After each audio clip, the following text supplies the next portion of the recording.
All right, welcome to the explainer. We've all had that daydream, right? Holding the winning lottery ticket. But let's be real, almost nobody has a plan for what comes next. So today, we're going to change that. We're turning that fantasy into a real actionable plan, pulling from expert advice to lay out exactly what you need to do in those first critical moments. Okay, just picture it.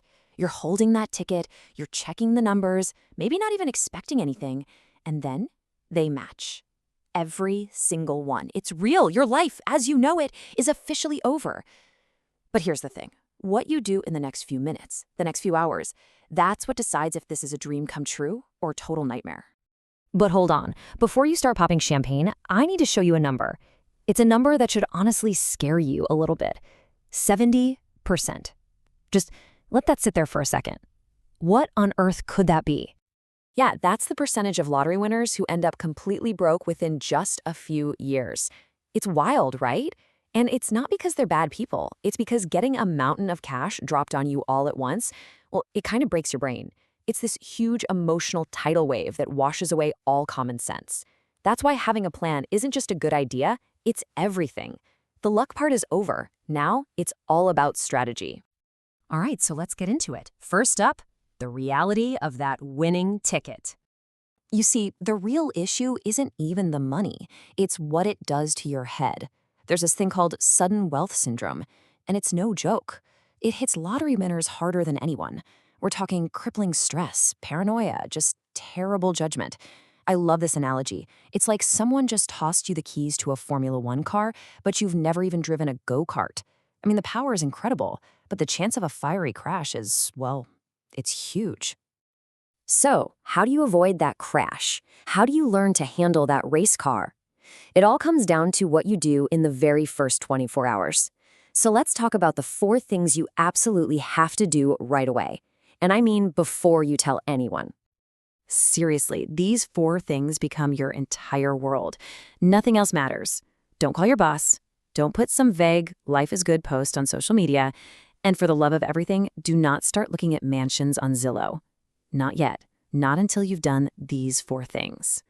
Okay, so here's a legal nugget for you. A lottery ticket is what's called a bearer instrument. In plain English, whoever is holding it owns it. It's basically cash. So step 1, before you do anything else, sign the back of that ticket right now. That little scribble of ink is your first and most important legal shield. It proves it's yours. It's such a tiny thing, but it's a massive deal. Then get it somewhere super safe, like a safety deposit box at a bank. Okay, deep breath. The ticket is signed, it's locked away. Now we can start thinking about actually claiming the money. But this part is tricky, and there's one decision you'll make here that you can never, ever take back. So let's use Florida as an example here. You've got 180 days, that's about 6 months, to claim your prize. Sounds like a lot of time, right? Well, don't get too comfortable. See that 60-day deadline? That's the big one. That's when you have to make the most important decision of all.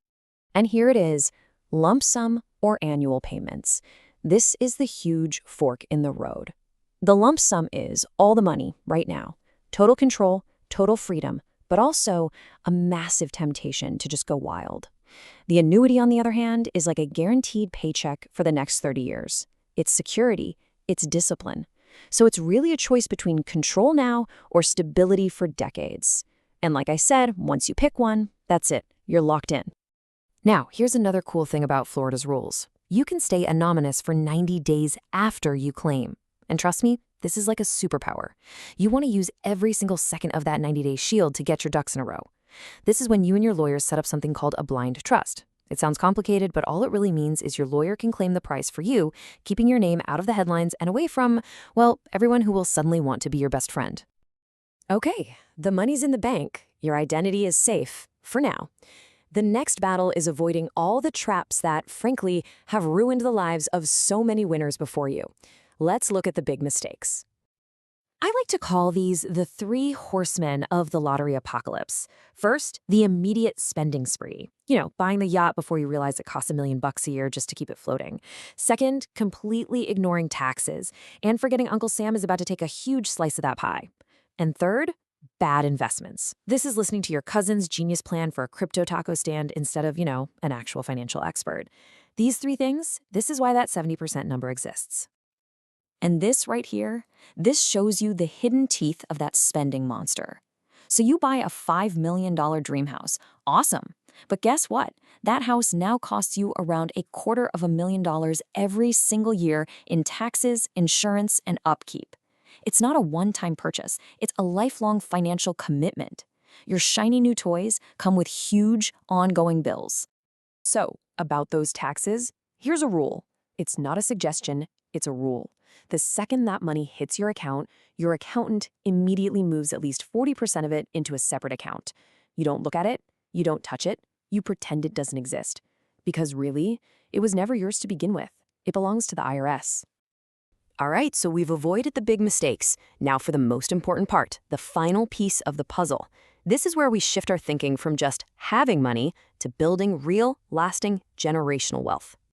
And it all starts with a huge mental shift. You have to stop looking at your winnings as this giant mountain of cash you can just chip away at. Instead, you need to see it as a powerful financial engine. You don't spend the engine, you live off the power it generates. This idea is called the sustainable withdrawal rate. So let's make that engine concept real. Say, after taxes, you're left with a lump sum of $40 million.